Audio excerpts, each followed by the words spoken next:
সবাই মিলে জোরে জোরে একবার কালিমাতুশ শুকর পড়ি আলহামদুলিল্লাহ।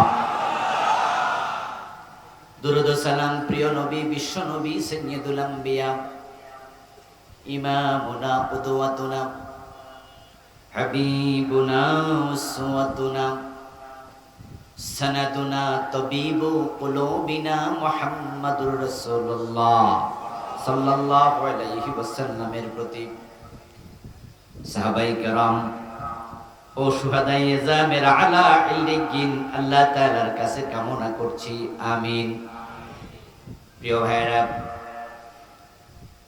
আমি আপনাদের সম্মুখে পবিত্র কোরআন মাজিদ থেকে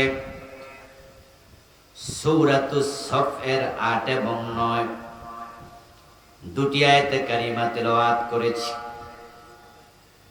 প্রিয় নবীজি সাল্লাল্লাহু আলাইহি ওয়াসাল্লামের পবিত্র মুখ অনুসৃত ছোট ছোট দুইখানা হাদিসে নববী পাঠ করেছি। আল্লাহ তাআলা তৌফিক দান করলে এখান থেকে কিছু কথা বলবো ইনশাআল্লাহ।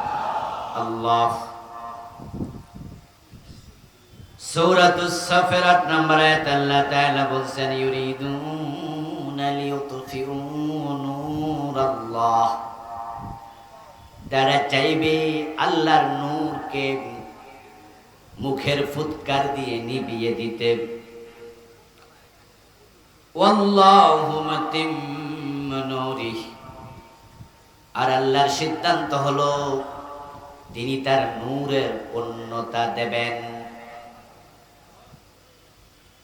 ওয়ালাউ কারিহাল কাফিরুন, আর আল্লাহর নূরের পূর্ণতা যারা কাফের তারা কখনো সহ্য করবে না।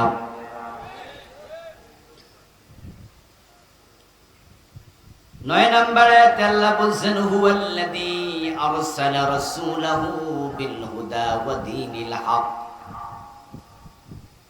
তিনি সে মহান সত্তা আল্লাহ যিনি তার রাসূলকে পাঠিয়েছেন কোরআন এবং দ্বীনে হক ইসলাম দিয়ে। লিইয়ুযহিরাহু আলাদ দীনি কুল্লিহি, কোরআন এবং ইসলাম নিয়ে নবীকে পাঠিয়েছেন, ইসলাম নিয়ে নবী এসেছেন। উদ্দেশ্য হলো মানুষের মন গড়া যত মতবাদ আছে, মত আছে, পথ আছে, দুনিয়ায় প্রতিষ্ঠিত বাতিল ধর্ম আছে, মানুষের বানানো তন্ত্র আছে, মন্ত্র আছে, আইন আছে, সবগুলোর উপরে নবী ইসলাম বিজয় করে দেবেন। ওয়ালাউ কারিহাল মুশরিকুন, আর ইসলাম বিজয়ী হওয়া যারা মুশরিক তারা কখনো সহ্য করবে না। এটা তাদের কাছে যদিও অপছন্দনীয়। প্রিয় ভাইরা, এই দুটি আয়াতে কারিমা থেকেই ইনশাআল্লাহ কিছু কথা বলবো। আল্লাহ তাআলা পবিত্র কোরআন মাজিদে প্রিয় নবী মুহাম্মদ সাল্লাল্লাহু আলাইহি ওয়াসাল্লামকে পৃথিবীতে কি উদ্দেশ্যে পাঠিয়েছেন তিনি ৩টি সূরাতে এই আলোচনা করেছেন। সূরা সফ আয়াত নাম্বার ৯, সূরাতুল ফাতিহ আয়াত নাম্বার ২৮, সূরাতুত তাওবা আয়াত নাম্বার ৩৩। আয়াত যদিও ৩টি, সূরা যদিও ৩টি, মেসেজ হলো মাত্র একটি। ৩ আয়াতে একই কথাই বারবার বলেছেন যে আমি আমার নবীকে পৃথিবীতে আমার দ্বীনের বিজয় করার জন্য পাঠিয়েছি। প্রিয় নবী সাল্লাল্লাহু আলাইহি ওয়াসাল্লামের জীবনের উদ্দেশ্য সম্পর্কে উম্মতের জানা প্রয়োজন আছে না নাই? প্রয়োজন আছে। রাসূল কেন এসেছেন, মূল উদ্দেশ্য কি, এটা আমাদের জানা দরকার আছে না নাই? কেন জানবো? মানার জন্য।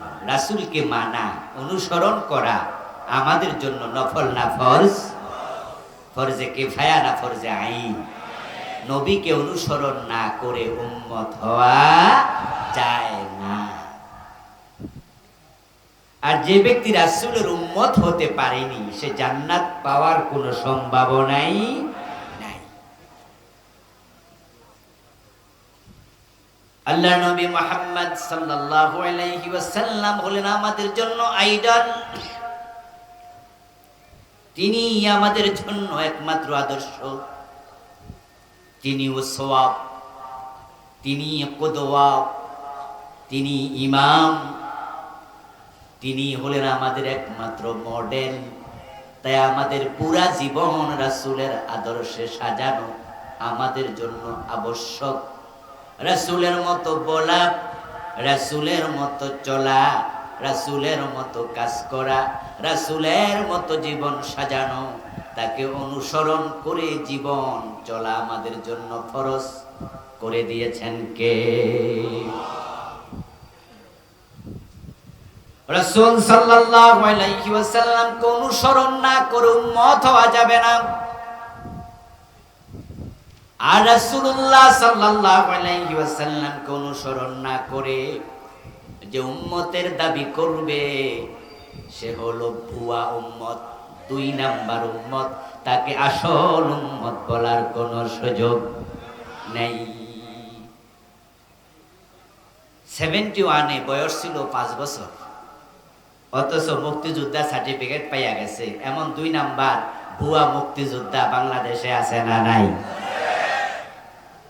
71 মায়ের পেটে ছিল, হেও নাকি মুক্তিযোদ্ধা।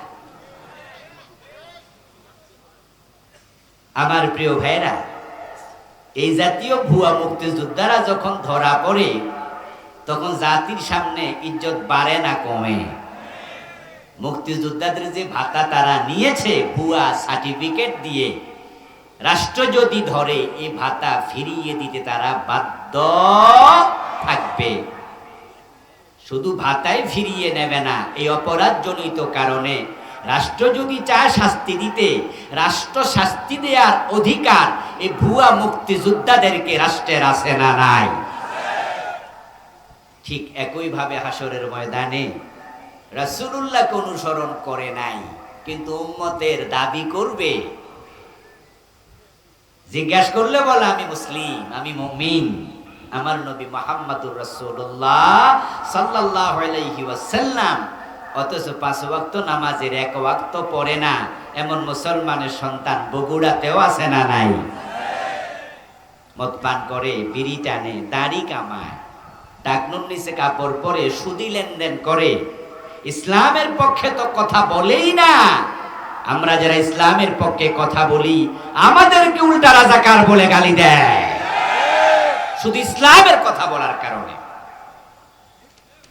এই লোকগুলাকেও জিজ্ঞাসা করলে তারাও বলে আমরা মুসলিম, আমরা নবী মুহাম্মদের উম্মত। তো ভুয়া মুক্তিযোদ্ধা সার্টিফিকেট যদি ধরা খায়, যাচাইয়ের পরে বেজ্জতি হওয়া লাগে, ভাতা ফিরিয়ে দেয়া লাগে, শাস্তির মুখোমুখি হওয়া লাগে। এবার যারা কিয়ামতের দিন ধরা খাবে, রাসূলকে অনুসরণ করে জীবন কাটায় নাই, তারা ভুয়া উম্মতের দাবিদার হিসাবে আখিরাতে আল্লাহর শাস্তির মুখোমুখি হওয়ার সম্ভাবনা আছে না নাই? আমরা আল্লাহর শাস্তির মুখোমুখি হতে চাই না, অথচ উম্মতের দাবিদার। কিন্তু রাসূলকে অনুসরণ করে জীবন চালায় না এমন মানুষের সংখ্যাই জমিনে বেশি। আমি বলার আগে আপনারা বললেন বেশি শব্দটা, এতে বোঝা যায় যে আমরা এই বিষয়ে একমত। প্রিয় নবীজি ওইটাই বলেছেন, আমার উম্মত হবে ৭৩ দল, জান্নাতি হবে কয় দল? মাত্র 1 দল। রাসূলের উম্মত ৭৩ দল। রাসূলের উম্মত বলতে কি হিন্দু বৌদ্ধ বোঝানো হয়? তারা মুসলমান, তারা মুসলিম দাবিদার। قال النبي صلى الله عليه وسلم تفترق أمتي على 73 মিল্লাহ কুল্লুহুম ফিন-নার ইল্লা ওয়াহিদা। প্রিয় নবীজি বলেছেন আমার উম্মতগুলো ৭৩ ভাগে বিভক্ত হয়ে যাবে, প্রত্যেকটা ভাগ জাহান্নামী, সবগুলো দল হবে জাহান্নামী, ইল্লা ওয়াহিদা, জান্নাতি হবে মাত্র 1 দল। আমার প্রিয় ভাইয়েরা, এই কথা শোনার সাথে সাথে কোন একজন সাহাবী দাঁড়িয়ে গেলেন, জিজ্ঞাসা করলেন ইয়া রাসূলুল্লাহি ওয়া মাহি, হুজুর আমরা তো উম্মতের দাবি করছি, এখন উম্মতের মাঝে যদি ৭৩ দলের মাঝে ৭২ দল জাহান্নামী হয়, তাহলে তো আমার টেনশন বেড়ে গেল। জান্নাতি হবে মাত্র এক দল। ওয়ামাহি, ও প্রিয় রাসূল, সে জান্নাতি দল আমরা জানতে চাই কোনটা হবে। জান্নাতি দল একটা, জাহান্নামী দল ৭২টা, উম্মতের দল হলো মোট ৭৩। এখন যারা মসজিদের ইমাম আছে কয় আমি কোনো দল করি না, বিশ্বায় বয়া মুরিদ বানায় বলে আমি কোনো দল করি না। বিভিন্ন মাদ্রাসার হুজুর আছে, মুহতামিম আছে, প্রিন্সিপাল আছে, বলে আমি কোনো দল করি না। অনেক বড় আলেম এলাকায় পরিচিত লোকেরাও জানে উনি কোনো দল মল করে না। রাসূল বলে আমার উম্মত ৭৩ দল, আরে হুজুরের কোনো দলই নাই। এতে বোঝা যায় হুজুরের নাম উম্মতের ভিতরেই নাই। কি মুসিবত আছে না নাই? এটা মুসিবত আছে। কিন্তু তিনি হুজুর হিসাবে বড়, কিন্তু রাসূলের উম্মতের ভিতরে তার নাম। যারা জাহান্নামী ৭২ কাতার, তারাও কিন্তু উম্মতের ভিতর থেকেই জাহান্নামী। আর হুজুর যেহেতু ৭৩ দলে নাই, তাহলে উনি রাসূলের উম্মতের তালিকাতেই নাই। ওই হুজুর মরলে বিপদ আছে কিনা? আচ্ছা, এজন্য আপনারা এখন থেকে আর এই কথা কইেন না যে আমি কোনো দল করি না। আর যে হুজুররা, যে আলেমরা এই কথা বলে, বলার পিছনে উদ্দেশ্য আছে। কারণ তারা জানে যদি আমি বলি দল করি না, তাহলে সকল দলের লোকদের হাদিয়া পাওয়া যায়। ক্ষমতা যারাই আসে তারাই কয় হুজুর যেহেতু কোনো দল করে না, তাহলে এই হুজুর আপাতত আমাদের জন্য কোনো সমস্যা। তাই নির্দলীয় হুজুরদের বিরুদ্ধে কোনো মামলা হয় না, ওরা জেলে যাওয়া লাগে না। যে হুজুর দল করে না সে হুজুরের মুরিদের কমতি হয় না। যারা ইসলামী দলে থাকে, রাসূলের দলে থাকে, তারা বাড়িতে ঘুমাতে পারে না। আর যে হুজুরকে আমার কোনো দল নাই, ওই হুজুর খাইতে খাইতে পেট এত বড় হয়, আঙ্গুল দিয়ে পেট চুলকাইতে পারে না, ঘাড় এত মোটা হয়ে যায়। সকল দলের লোকেরা ফুলের মালা নিয়ে গিয়ে যায়, উনি সুবিধাবাদী হয়। আর এই সুবিধাবাদীরা রাসূলের দলে থাকতে পারে না, ওরা কফাল ফোড়া, কফাল ফোড়া। আরেকটা সমস্যা আছে।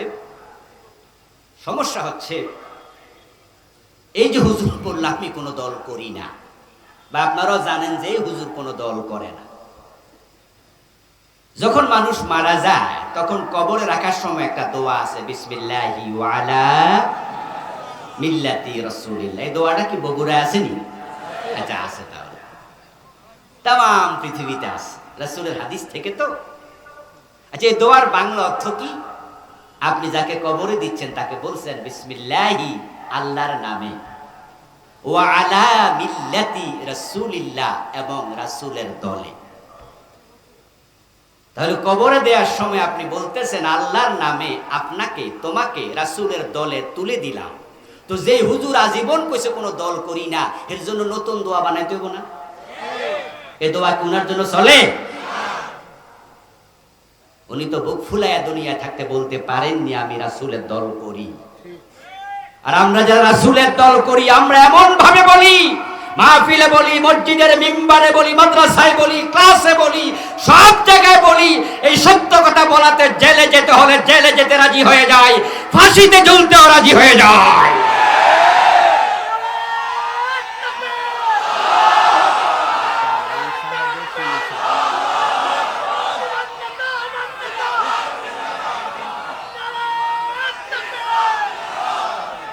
আমার প্রিয় ভাইরা,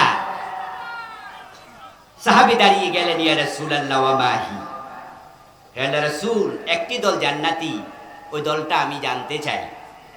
আজকের মাহফিল আপনারা যারা আছেন, জান্নাতি দল চেনা আমাদেরও দরকার আছে না নাই?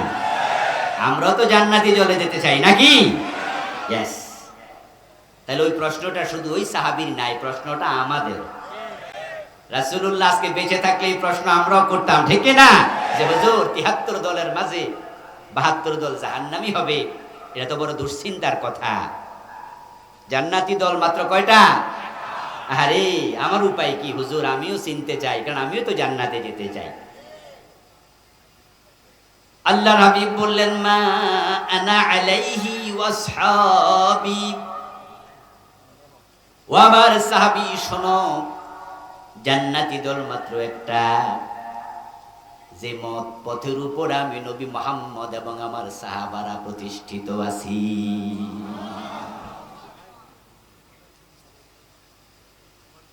বলেছে মা আনা আলাইহি, যার উপরে আমি নবী মুহাম্মদ আছি, ওয়াসহাবি, এবং যে মত পথের উপর আমার সাহাবারাও আছে, যদি তুমি সেই মত ওই পথের উপরে প্রতিষ্ঠিত থাকতে পারো, তুমি হব জান্নাতি।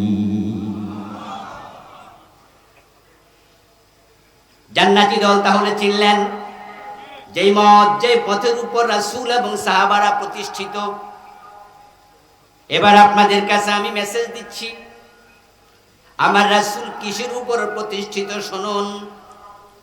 কোরআন মাজিদে আল্লাহ তাআলা বলতেছেন, কুল ইন আত্তাবিউ ইল্লা মা ইউহা ইলাইয়া ইন্নী আখাফু ইন আসাইতু রাব্বি আযাবা ইয়াউমিন আযীম। হে নবী, আপনি মানুষকে জানায়া দেন, যে ওহী আমার কাছে আসে, ওই ওহীর উপর আমি নবী প্রতিষ্ঠিত, ওই ওহী মানতে আমি নবীও বাধ্য। আমি নবীর দল জান্নাতি দল, আমার দল ওহীর উপরে প্রতিষ্ঠিত। ওহী হলো কোরআন এবং সুন্নাহর নাম। কোরআনের নাম ওহীয়ে মাতলু, হাদিসের নাম ওহীয়ে গায়রে মাতলু। ইন্নাত্তাবিউ ইল্লা মা ইউহা ইলাইয়া, আমি সেই মত অনুসরণ করি, সেই পথ অনুসরণ করি যা আমার কাছে ওহী হিসাবে আসে। এর বাহিরে আমি নবী যাই না, যাওয়ার কোনো অনুমতি নাই। কেন যাই না শোনো, ইন্নী আখাফু ইন আসাইতু রাব্বি আযাবা ইয়াউমিন আযীম। যদি আমি আমার রবের কথার বাহিরে চলে যাই, কিয়ামতের কঠিন ময়দানে আযাবের ভয় আমারও আছে। এই জন্য আমার দল কোরআন সুন্নাহর উপরে, ওহীর উপরে প্রতিষ্ঠিত। যেই হাদিস রাসূল শোনায়, ওই হাদিসগুলো রাসূল বানায়া বলে না, সেটা ওহী। রাসূল বানিয়ে কোন কথা বলেন? মা ইয়ানতিকু আনিল হাওয়া ইন হুয়া ইল্লা ওয়াহয়ুন ইউহা। তাই তো রাসূলুল্লাহ সাল্লাল্লাহু আলাইহি ওয়াসাল্লামের কাছে মহিলা চোর ধরা পড়ার পরে প্রস্তাব দেয়া হয়েছিল, ইয়া রাসূলুল্লাহ, এই মহিলার হাত না কেটে অন্য কোন শাস্তি দেয়া যায় কিনা।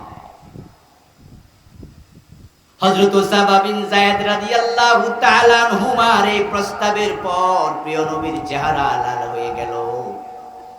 তিনি দাঁড়ায় একটি খুতবা দিলেন, ছোট্ট ভাষণ দিলেন সাহাবাদেরকে ডেকে। ওই ভাষণে প্রিয় নবীজি বললেন, লাওয়ান্না ফাতিমাতা বিনতা মুহাম্মাদিন সারাকাত ইন্না মুহাম্মাদান লা ইয়াকতাউ ইয়াদাহা।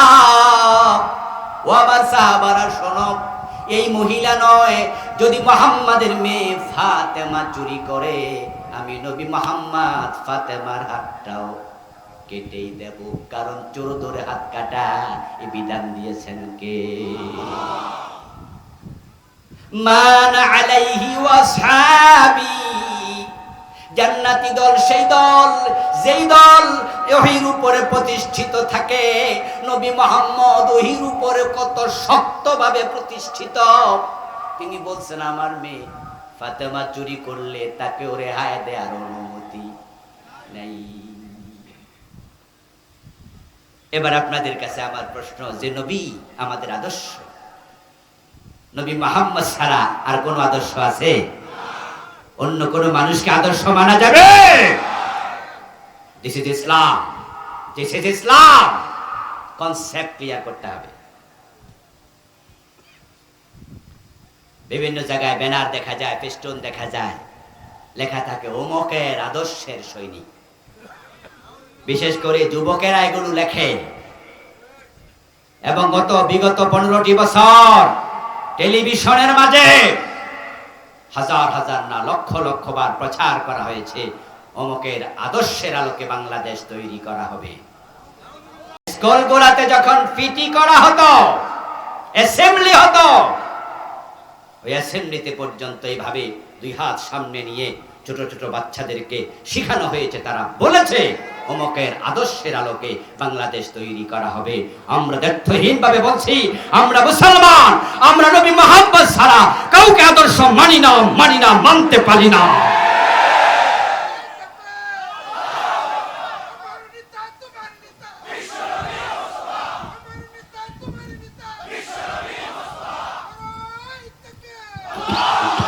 প্রিয় ভাইয়েরা, ইমানের স্বাদ পায় নাই, না পাওয়ার কারণেই তো রাসূলকে বাদ দিয়া অন্যকে আদর্শ বানায়, ঠিক না? ইমানের স্বাদ তারা পায়নি, তারা হতভাগা। এই জন্যই তো আল্লাহরে বাদ দিয়া অন্যের কাছে মাথা নত করে, অন্যকে রব বানায়।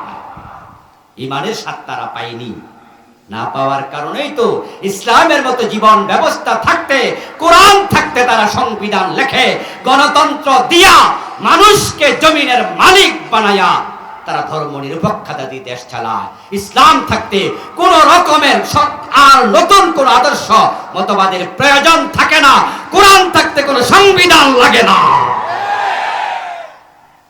ইমানের স্বাদ তারা পায়নি, আর যারা পেয়েছে, প্রিয় নবীজি বলেছেন লা কাতআমাল ঈমান মান রাদিয়া বিল্লাহি রাব্বান ওয়া বিল ইসলামি দীনা ওয়া বি মুহাম্মাদিন নাবিয়্যান ওয়া রাসূলা।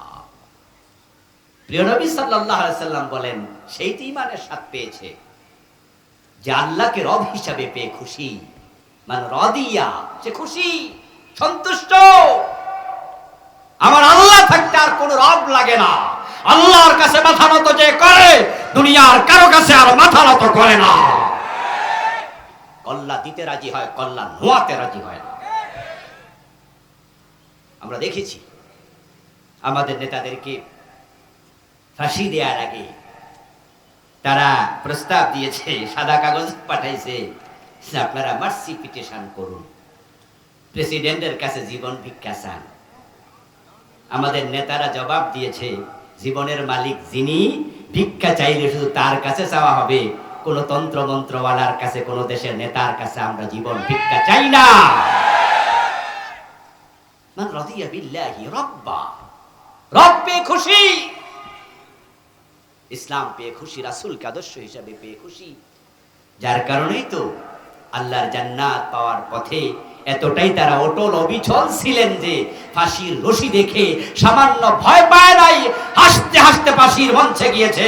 আল্লামা শহীদ আমাদের প্রিয়জন মতিউর রহমান নিজামী রাহিমাহুল্লাহ সন্তানের সাথে শাহাদাতের মঞ্চে যাওয়ার আগে কোন পোশাক পরে যাবে মনে হয় শ্বশুর বাড়ি রওনা দিয়েছে, সে আলোকপাত করেছে।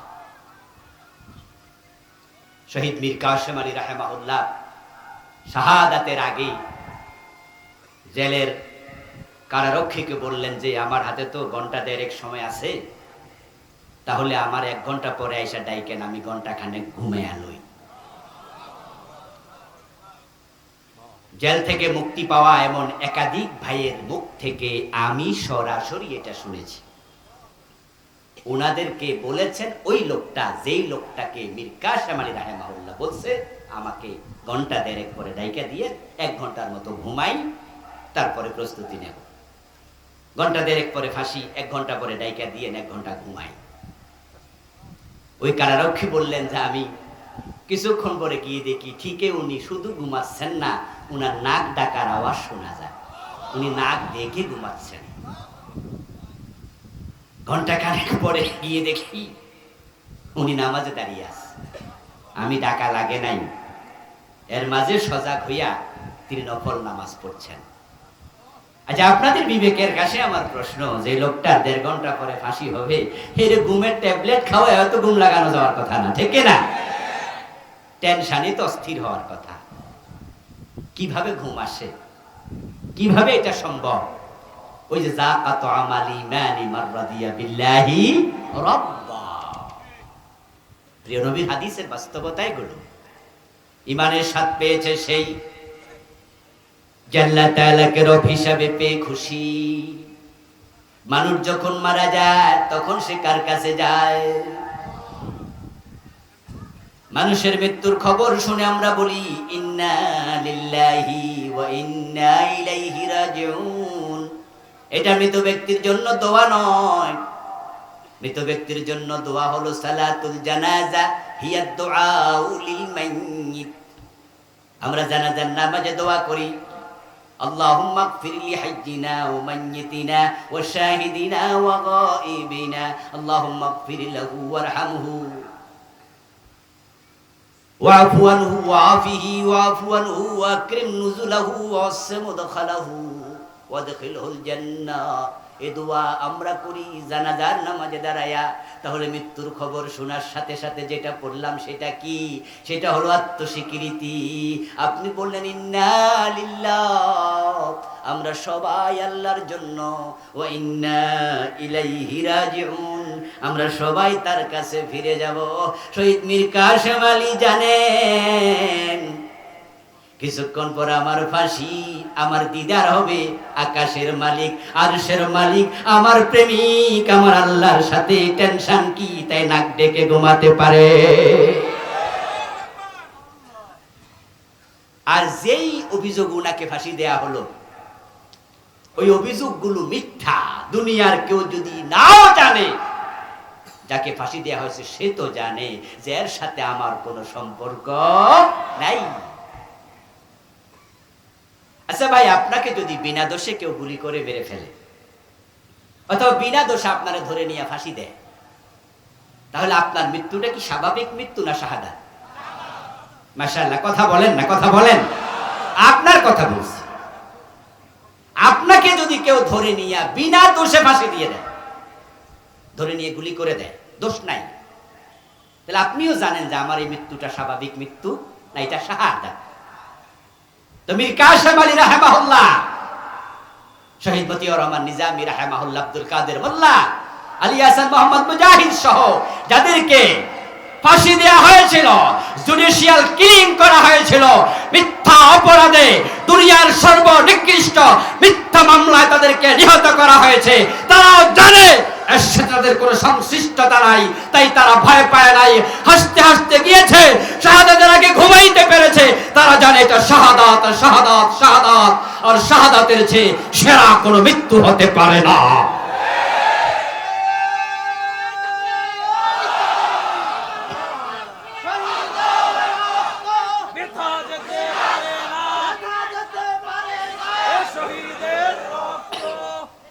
আমার প্রিয় ভাইরা, প্রিয় নবী সাল্লাল্লাহু আলাইহি সাল্লাম বলেন, আমি যার উপর প্রতিষ্ঠিত তারাই জান্নাতি। সাথে যোগ করলেন আমার সাহাবারা। এবার একটু আমরা আসি এদিকে। আমাদের আমল, আমাদের চিন্তা, আমাদের ঈমান এর সাথে সাহাবীদের মিল দরকার আছে না নাই? ইয়েস। সাহাবায়ে কেরামকে আমরা অনুকরণীয়, অনুসরণীয় বলে থাকি। আমরা তাদের থেকে ইসলাম শিখি, তাদের থেকে ইসলাম শিখতে বলি। এই জন্যই তো ফারুক আজম ওমর যেভাবে দেশ চালাইছে, ইসলাম দিয়ে সেভাবে দেশ চালানোর জন্য আমরা পাগল পাড়া হয়ে আছি। সে কথা আমরা বলছি। আমার প্রিয় ভাইয়েরা, এবার আসুন আবু বকরের দিকে একটু তাকান। তিনি ক্ষমতা আসলেন, একদল লোক যাকাত দিতে অস্বীকার করলো। আবু বকর সাথে সাথে বললেন, খালিদ বিন ওয়ালিদ কোথায়? তলোয়ারের শান দাও, তাদের বিরুদ্ধে যুদ্ধ হবে যারা যাকাত দেবে না। এই কথা শুনে হযরত ওমর দৌড় মারলেন। ওমর এসে বললেন, আবু বকর, খলিফাতুর রাসূলুল্লাহ সাল্লাল্লাহু আলাইহি ওয়াসাল্লাম, আপনি কাদের বিরুদ্ধে যুদ্ধের ঘোষণা দিলেন? এই লোকগুলো তো 5 ওয়াক্ত নামাজ পড়ে। আহা, যাকাত হয়তো দেবে না বলছে, কিন্তু নামাজি মানুষ তো, কালেমাওয়ালা তো। ওদের সাথে যুদ্ধ করবেন কেমনে কি বুঝলাম না। আবু বকর সাথে সাথে বললেন, লাউ কাতিলান্না মান ফাররাকা বাইনাস সালাতি ওয়াজ যাকাত, যারা নামাজ পড়তে রাজি, যাকাত দিতে রাজি নাই, আল্লাহর বিধানের মাঝখানে পার্টিশন তৈরি করে, আবু বকর তাদের সাথে যুদ্ধ করবেই। ওমর, এ বিষয়ে আপনার পরামর্শ আমি শুনব না। সাথে সাথে যোগ করলেন। আবু বকর এবার বলছেন, শুনুন, লাউ মানাউনি ইকালান কানু ইউদ্দুনাহু ইলা রাসূলিল্লাহি সাল্লাল্লাহু আলাইহি ওয়াসাল্লাম লাকাতালতুহুম আলা মানঈ। শুনুন ওমর, আমি যুদ্ধ করব তাদের সাথে, খবর তারা যদি শুনে ভয় পেয়ে যায়, তারা সিদ্ধান্ত পরিবর্তন করে আমার কাছে মেসেজ পাঠায়, যে আবু বকর আপনি আমাদের সাথে যুদ্ধ করবেন না, ঠিক আছে ঠিক আছে, আমরা যাকাত দিতে রাজি, তবে জাকাতের ওট দেব কিন্তু রশি দেব না, জাকাতের গরু দেব কিন্তু রশি দেব না। অথচ তারা রাসূলের জামানায় জাকাতের ওটও দিত, ওট বেঁধে নেয়ার জন্য মদিনা পর্যন্ত রশিও দিত। লাকাতালতুহুম আলা মানঈহি, আবু বকর ওটের রশির জন্য যুদ্ধ করবে। এতটুকু কথা শোনার সাথে সাথে ওমর রাদিয়াল্লাহু তাআলা আনহু নিজের সিদ্ধান্ত প্রত্যাহার করে বললেন, আমি তখনই বুঝলাম আল্লাহ তাআলা হক অনুধাবনের জন্য আবু বকরের অন্তরকে সেদিন খুলে দিয়েছিলেন। প্রিয় নবী, ইসলাম যাহা, সেই ইসলামের মাঝে সামান্য হেরফের করা হবে, এটা মানা যাবে না। এটাই হচ্ছে ইসলামের মূল কনসেপশন। এটাই আবু বকর বুঝেছে। রাসূল যাহা মেনেছে, কোরআনের উপরে ছিল, হাদিসের উপর চলেছে, ওহীর উপর থেকেছেন, আবু বকর তার উপরেই ছিলেন। মা আনা আলাইহি ওয়াসহাবি, এক চুল পরিমাণ নড়েন নাই, আমি রশির জন্য যুদ্ধ করব। এবার একটু আসুন আরো সামনে। হযরত ওমর প্রেসিডেন্ট, ওনার ছেলে আবু শাহামা মদ পান করলো। ওমর রাদিয়াল্লাহু তাআলা আনহুর ছেলে আবু শাহামা মদ পান করার কারণে প্রেসিডেন্টের ছেলে হিসাবে মাপ পেয়ে গেছে। কথা বলতে হবে, মাপ পেয়েছে। আবু শাহামাকে 80 বেত্রাঘাত করা হয়েছে এবং সে শাস্তি ডাবল দেওয়া হয়েছে। তারিখ ইসলামীতে এসেছে, ঘটনাটি ঘটেছিল মূলত মিশরে। Abu শাহামা as a man, he was a good person. ভাববেন না তিনি খারাপ মানুষ ছিলেন, তিনি ভালো মানুষ ছিলেন। এবং ওই ঘটনাটি ঘটেছিল মিশরে, ইসলামী একটি জেহাদি কাফেলার সাথে সংশ্লিষ্ট অবস্থা। উনি যুদ্ধ করতে গিয়েছিলেন, মূলত জেহাদে গিয়েছিলেন। পিপাসা লেগেছিল, যুদ্ধের ফাঁকে ময়দানে পিপাসায় কাতর অবস্থায় তাঁবুতে ঢুকে পানি পান করে গলাটা ভিজাবেন, সামনে পেলেন খেজুর ভিজানো পানি। যদি আধা পাকা খেজুর পানিতে ভিজায় একদিন দুদিন, তাহলে ওই পানিটা হালকা লাল হয়ে যায়, হালকা মিষ্টি মিষ্টি শরবতের মতো। এটার আরবিতে নাম হলো নবীজ। আর নবীজ পান করা জায়েজ, এটা শরবত। কিন্তু যদি সেই খেজুরটা 5 দিন 7 দিন 10 দিন লম্বা সময় ভিজানো থাকে, তাহলে হাত্তা গালা ওয়াস্তাদ্দা ফাসারা খামরা ফাশরবুহু হারাম ওয়ালাউ কানা কাতরা। যখন আঙ্গুর, খেজুর, জব দীর্ঘ সময় ভিজানো থাকে, তখন তার উপরে ফেনা তৈরি হয়, জোশ আসে, এর মাঝে মাদকতা আসে। আর যখন এটা মদে পরিণত হয়, ফাসারা খামরা ফাশরবুহু হারাম, এখন এটার এক ফোঁটা খাওয়া জায়েজ নেই, এটা হারাম, এটা নিষেধ। আবু শাহামা তাঁবুতে ঢুকে তিনি নবীজ মনে করলেন, তাড়াহুড়া ছিল, তাই তিনি ডকডক করে পান করে নিলেন।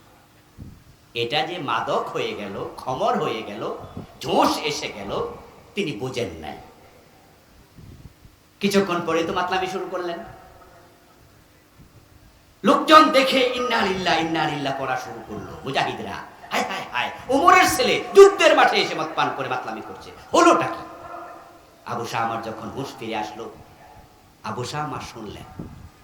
শুনে তিনি তখন বাস্তব কথাটা বললেন, ভাইয়েরা, আমি তো নবিজ পান করছি, মদ তো পান করি নাই, কিন্তু তোমরা বলতেছো আমি নাকি মাতলামি করছি, তাহলে তো বোঝা গেল এটা নবিজ ছিল না।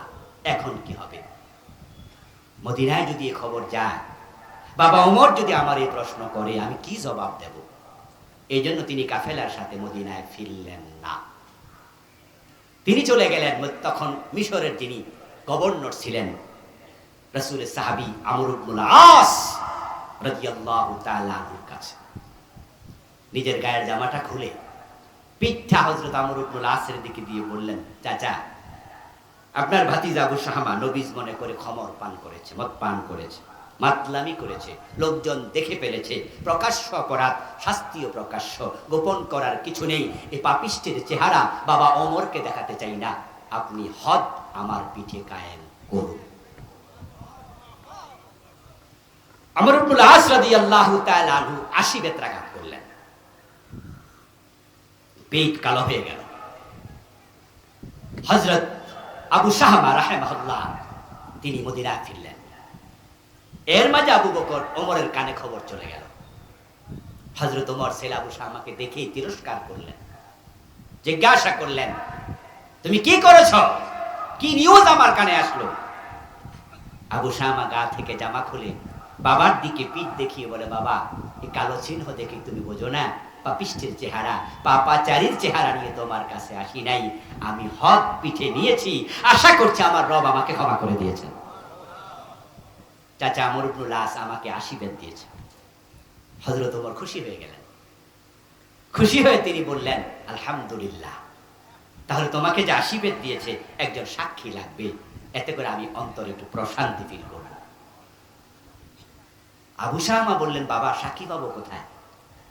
কারণ যেখানে আমাকে শাস্তি দিয়েছে সেখানে তো আমি আর আমার চাচা আমর ইবনুল আস, আপনার গভর্নর, এছাড়া কেউ ছিল না। উনি ঘরের দরজা বন্ধ করে তারপরে আমাকে বেত্রাঘাত করেছে।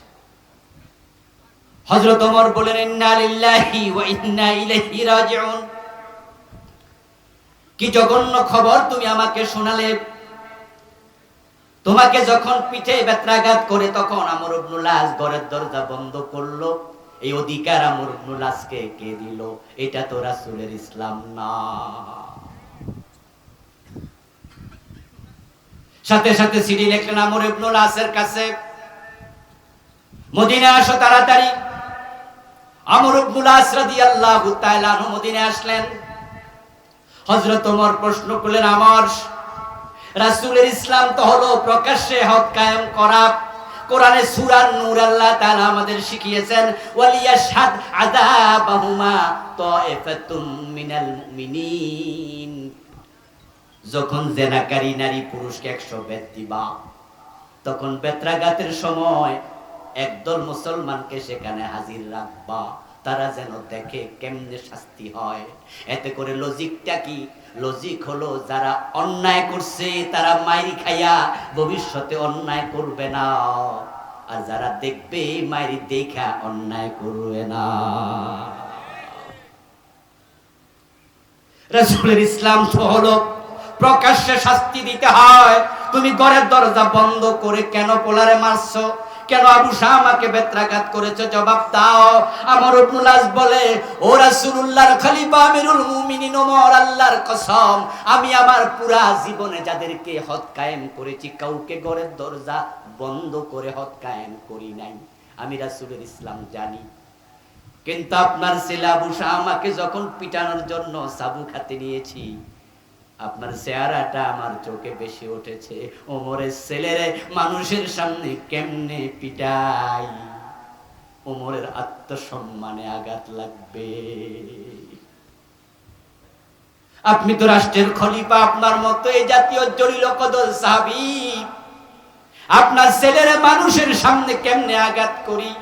আপনার চেহারা আমার চোখে ভেসে উঠছে, তাই ঘরের দরজা লাগাইছি। তবে আল্লাহর কসম, আমি একটা বেত কম দেই নাই, ৮০টাই দিয়েছি।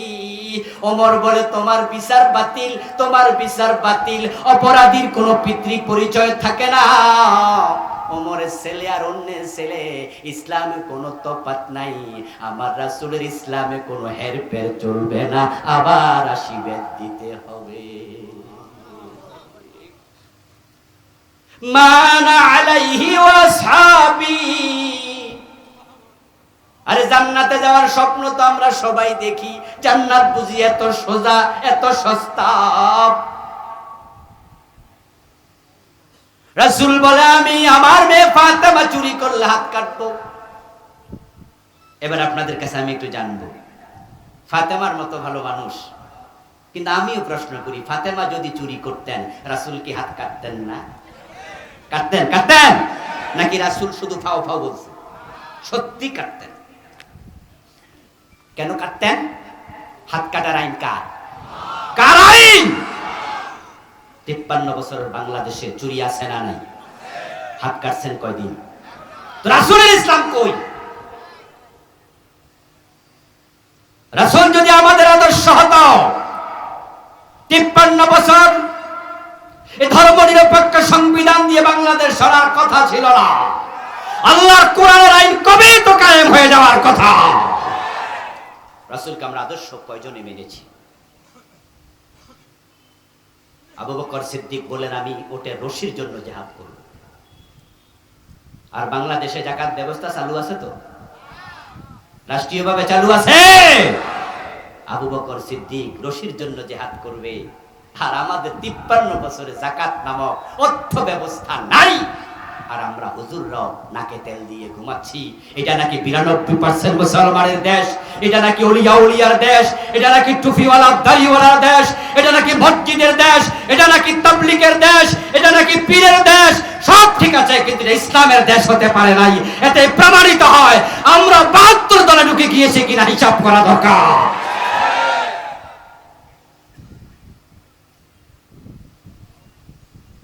আবার আসিবে দেওয়া। আবু শাহমা দারুণ অসুস্থ হয়ে গেলেন। কোন কোন ঐতিহাসিক বলেন তিনি 15 দিন পরে ইন্তেকাল করেছেন, দ্বিতীয়বার শাস্তি দেওয়ার। কোন কোন মুআররিখ বলেছেন যে না, তিনি 6 মাস পরে ইন্তেকাল করেছেন নতুন অসুস্থতায়। এর মাঝামাঝি কথা বলেছেন এমন তারিখবিদও আছেন। কোন কোন মুআররিখ বলেন হযরত ওমর উনার ছেলে অসুস্থ অবস্থায় দেখতে গেলেন। আবু শাহমার কপালে চুমু খেয়ে বললেন কাইফা আনতা ইয়া বুনাইয়া, হে কলিজার টুকরা কেমন আছো? বাবার প্রশ্নের জবাবে আবু শাহমা জবাব দিলেন ইয়া আবাতি তাকতুলুনি। ছেলে জবাব দিচ্ছে, বাবাও প্রশ্ন করছে ইয়া বুনাইয়া, ইয়া ইবনি বলে নাই। হে আমার কলিজার টুকরা ছেলে কেমন আছো? সন্তান যে বাবা মার কাছে কত প্রিয় এটা বাবা মা না হলে বোঝা যায় না। আরে মশারি টানাইছে, বাবা মা বাচ্চা নিয়ে ঘুমায়, বাতি নিবানোর পরে যদি মশার আওয়াজ শোনা যায় তখন বাবা তার বউরে কয় এই তাড়াতাড়ি লাইট লাগাও, লাইট লাগায় মশাটা মারো। টেনশন কি নিজেরে কামড়াবে এটা না বাচ্চারে কামড়াবে? টেনশন করছে বাচ্চারে নি কামড়াবে। নিজে না খায়া থাকে বাচ্চাকে খাওয়ায়া দেয়। হযরত ওমর বললেন ইয়া বুনাইয়া কাইফা আনতা, কেমন আছো? আবু শাহমা জবাব দিলেন একই জবাব, একই শব্দ, ইয়া আবাতি তাকতুলুনি, হে আমার প্রিয় পিতা আপনি তো আমার ডাবল শাস্তি দিয়া আপনি তো মৃত্যুর মুখোমুখি করে দিলেন আমাকে। হযরত ওমর বলেন ইযা লাকাইতা রাব্বাক ফাখবিরহু ইন্না উমারা কামানিল হাদ্দা। হযরত ওমর বলে আবু শাহমা কলিজার টুকরা ছেলে যদি তুমি অসুস্থতায় মরে যাও, যখন আল্লাহর সাথে দেখা হয়ে যাবে তুমি আল্লাহর কাছে জানাইয়া দিও আমার বাবা আবু বকর নবীর বিধানের ব্যাপারে তুমি আল্লাহ তোমার বিধানের ব্যাপারে আমি ছেলেকেও ছাড় দেয় নাই, আমার উপরও তিনি যথাযথ হক কায়েম করেছে। মান আলাইহি ওয়াসহাবি, সাহাবারা দেখো দেশ চালাইছে কেমনে। মদিনা নামক রাষ্ট্র, আপনাদের কাছে আমার জিজ্ঞাসা দয়া করে জবাব দিয়েন। আল্লাহর হাবিব যখন 10 বছর মদিনা নামক রাষ্ট্র চালাইলেন নিজের মন মতো চালাইলেন না কোরআনের আইন মতো? আল্লাহর হাবিবের ইন্তেকালের পরে আবু বকর ওমর আবার অনেকে কর্মী সমর্থক হইয়া কাজ করে। এখন আমার প্রশ্ন, আপনি যে দল করছেন, যে দলকে ভোট দিয়েছেন, টাকা দিচ্ছেন, সাপোর্ট করছেন, তারা ক্ষমতায় গেলে কোরআন দিয়ে দেশ চালাবে কিনা? উত্তর যদি না হয়, উত্তর যদি না হয় তাহলে আপনিও জাহান্নামীদের দলে আছেন। কথা সোজা, কথা সোজা। আর উত্তর যদি হয় হ্যাঁ, যে হুজুর আমি যে দল করি, যে দলে ভোট দেই, যে দলে আমি সহযোগিতা করি, আমার দেওয়া দল বলেছে তারা ক্ষমতায় গেলে কোরআন হাদিস দিয়ে দেশ চালাবে, সে দলটা ছোট হোক, অসুবিধা নেই। আমার প্রিয় ভাই, যেই দলের কনস্টিটিউশন কোরআনমুখী নয়, যেই দলের আদর্শ কোরআনমুখী নয়, যেই দলের নির্বাচনী চিন্তা চেতনা, দেশ চালানোর চিন্তা চেতনা কোরআন সুন্নাহ মুখী নয়, সেই দল করা মুসলমানের জন্য হারাম, হারাম এবং হারাম। তাহলে বাকি থাকলো ওই দল, যে দলগুলো ইসলামী দল, যারা ক্ষমতায় গেলে আল্লাহর কোরআনকে সংবিধান বানাবে বলছে। আপনি সেই দলে ঢুকে যান, এটাই মানা আলাইহি ওয়াসহাবি। সেই দল ক্ষমতায় গেলে আপনি যদি দেখেন এই দল ক্ষমতায় যাইয়া ইসলাম কায়েম করে নাই, তাহলে সেই দল তরক করতে হবে, তালাক দিতে হবে, আবার নতুন ইসলামী দলে ঢুকতে হবে। এবার অনেকে আছেন বলে হুজুর ইসলাম তো ক্ষমতায় যাক, আমরাও চাই, তবে হুজুররা এত দল, এজন্যই তো আমি ওই দলে আর যাই না। ওসিলা দেখাইয়া তারা দুনিয়াবাদী দলের মাঝে ঢোকে। ও দোস্ত মসজিদ এলাকায় বেশি, তাই বলো কোন মসজিদে যাবো, হুজুর এত মসজিদ তাই মন্দিরে গেছি, এটা বলার সুযোগ আছে নাকি?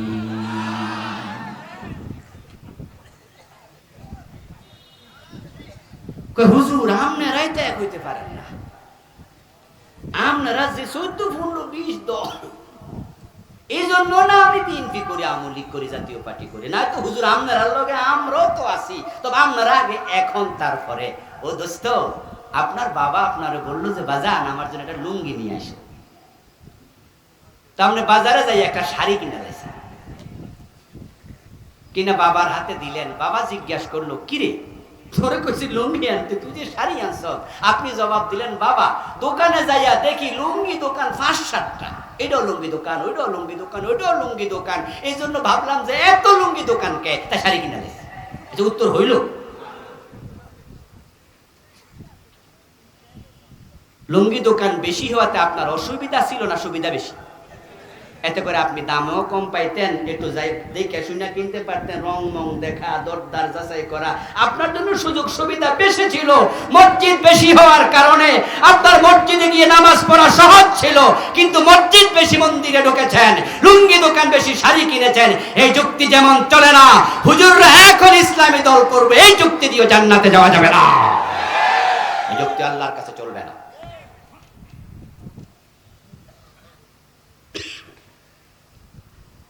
রাসূলুল্লাহ সাল্লাল্লাহু আলাইহি ওয়াসাল্লামকে অনুসরণ করা, সাহাবীদেরকে অনুসরণ করা জান্নাতে যাওয়ার মাধ্যম। অনুসরণ রাসূলকে করতেই হবে। যখন আমাদের দেশে প্রিয় নবীর অনুসরণের আওয়াজ আসে, কথা আসে, তখন লোকেরা খুশি হয়, বিশেষ করে মাহফিলে, কারণ তারা মনে মনে ভাবে রাসূলকে অনুসরণ করে তো মসজিদে ডান পা দিয়া ঢুকি, বাম পা দিয়া বের হই। রাসূলকে অনুসরণ করার কারণে তো মুখে দাড়ি, মাথায় টুপি। রাসূলকে অনুসরণ করার কারণে তো বুকের নিচে হাত, বুকের নিচে, বুকের উপর, নাভির নিচে হাত বাঁধি। রাসূলকে অনুসরণ করার কারণে তো মাহফিলে এসে মাটির মাঝে বসে আছি, কোরআনের কথা শুনি। তাহলে জান্নাতি দলে তো আমিও আছি, রাসূলের সাথে জান্নাতে যাওয়ার সুযোগ আমারও আছে। আত্মবিশ্বাস তৈরি হয়, এটা ভালো, এটা ভালো। কারণ রাসূলকে যারা অনুসরণ করবে, রাসূল নিজেই বলেছেন তারা জান্নাতে আমার সাথে যাবে। ক্বালান নবী সাল্লাল্লাহু আলাইহি ওয়াসাল্লাম মান আহাব্বা সুন্নতি ফাকাদ আহাব্বানি ওয়া মান আহাব্বানি কানা মাই ফিল জান্নাহ। প্রিয় নবীজি সাল্লাল্লাহু আলাইহি ওয়াসাল্লাম বলেন, যে আমি নবীর সুন্নাতকে ভালোবাসে সে আমি নবীকেই ভালোবাসে, আর যে আমার সুন্নাহকে ভালোবেসে আমি নবী মুহাম্মাদের ভালোবাসার প্রমাণ দিতে পারবে, সে জান্নাতে আমার সাথে ঢুকবে। এটা ভালো বল। কিন্তু একটু ঝামেলা আমরা পাকাইছি, সেটা একটু পরে বলতেছি। প্রিয় নবীর আরেকটা হাদিস শুনুন। ক্বালান নবী সাল্লাল্লাহু আলাইহি ওয়াসাল্লাম কুল্লু উম্মতি ইয়াদখুলুনাল জান্নাহ। প্রিয় হাবিব বলছেন আমার সব উম্মত জান্নাতি হবে, আমার সব উম্মত জান্নাতি,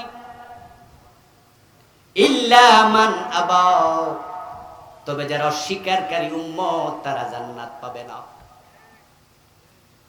এই কথা বলার সাথে সাথে একজন সাহাবী দাঁড়ালেন। কিলা মান ইয়া রাসূলুল্লাহ, দাঁড়িয়ে প্রশ্ন করলেন, হে আল্লাহর নবী, উম্মত জান্নাতি বুঝলাম, কিন্তু উম্মত আবার অস্বীকারী এটা তো বুঝলাম না। কোন উম্মত অস্বীকারী? যার কপালে জান্নাত নাই। আমার রাসূল জবাব দেন, মান আতানি দাখালাল জান্নাহ ওয়া মান আসানি ফাকাদ আবা। যে আমি নবী মুহাম্মদকে অনুসরণ করে সেই জান্নাতে ঢুকতে পারবে, যে আমি নবী মুহাম্মদকে অনুসরণ করে না তার কপালে জান্নাত নাই। এই হাদিসগুলো দিয়া প্রমাণ হয় জান্নাতে যেতে হলে নবীর অনুসরণের বিকল্প নাই। এখন অনুসরণ আপনারা করছেন না তা নয়, কিন্তু ঝামেলা এক জায়গায়, আমরা নবী মানি ততক্ষণ সুবিধা আছে যতক্ষণ, অসুবিধা যেখানে নবী মানে না সেখানে। তাই মসজিদে নবীরে মানে, কিন্তু আদালতে মামলার রায় দিতে গিয়া আমার দেশের জজ ম্যাজিস্ট্রেট নবীর আলোকে রায় দেয় না। আমরা মসজিদে ডান পা দিয়ে ঢুকি, বাম পা দিয়ে বের হই, নবী মেনে নামাজ শুরু করি আল্লাহু আকবার দিয়ে, রাসূলকে অনুসরণ করে সালাম ফিরায়া নামাজে শেষ করি।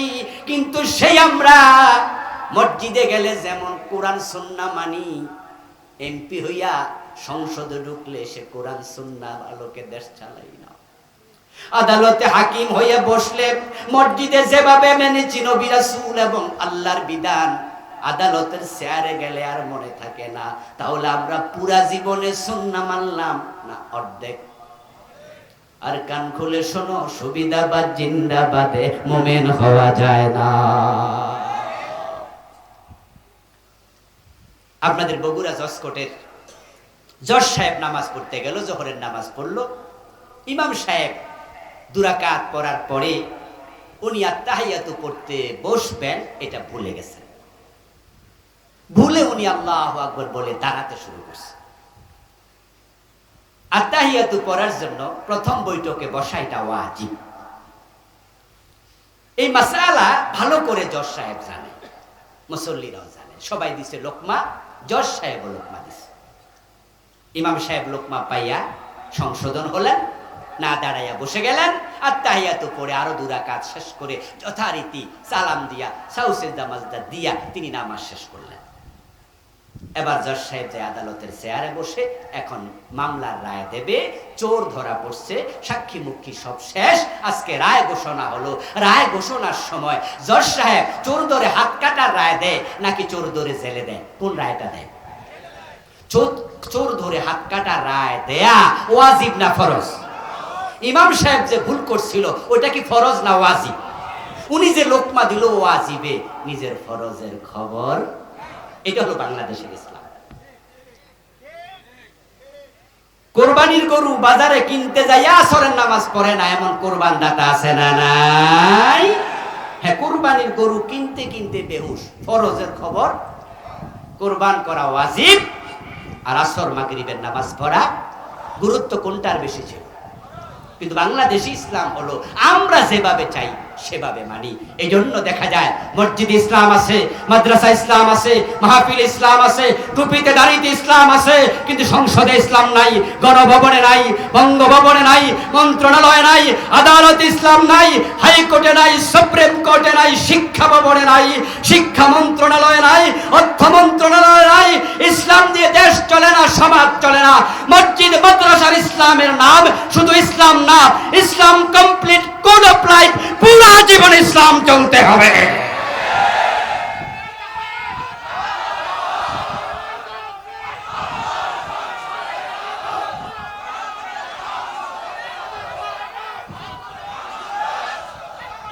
আমার প্রিয় ভাইয়েরা, রাসূলুল্লাহ সাল্লাল্লাহু আলাইহি ওয়াসাল্লাম মসজিদের ইমাম ছিলেন, রাষ্ট্রের নেতা ছিলেন। উনি মসজিদ চালাইছে যে আল্লাহর আইনে, রাষ্ট্র চালাইছে সে আল্লাহর আইনে। 53 বছর বাংলাদেশ মসজিদ চলে আল্লাহর আইনে, এটা ঠিক, কিন্তু সমাজ চলে ডক্টর কামাল মিয়ার লিখিত সংবিধানের আইনে। আমাদের দেশের সংবিধান আমাদেরকে মুশরিক বানায় ছেড়ে দিচ্ছে, যেটা আমাদের প্রধান বক্তা বলেছেন, চমৎকার কথা তিনি বলেছেন। আমাদের দেশের সংবিধানে আছে জনগণ রাষ্ট্রের মালিক, সভরেনিটি, ল অফ সভরেনিটি, রাষ্ট্রের মালিকানা জনগণের। অথচ আপনি কোরআন যখন পড়বেন বারবার পাবেন লিল্লাহি মা ফিস সামাওয়াতি ওয়া মা ফিল আরদ, আকাশ জমিনে যা আছে সবটার মালিক কে? ওয়ালাহু মা ফিস সামাওয়াতি ওয়া মা ফিল আরদ লিল্লাহি মিরাসুস সামাওয়াতি ওয়াল আরদ আলা লাহুল খালকু ওয়াল আমর। জনগণের মালিকানা নাই? আরে ভাই, আপনি কিসের মালিক? আপনার যে 3.5 হাত দেহ, এটার মালিক আপনি? আচ্ছা, মানুষের দেহের অঙ্গ প্রত্যঙ্গ সে চাইলে কি বিক্রি করতে পারে? শরীয়ত কি বলে? আপনি চাইলে আপনার চোখ বেচতে পারবেন? রক্ত বেচা হারাম, রক্ত দান করা যায়, এটা তৈরি হয় কারণে।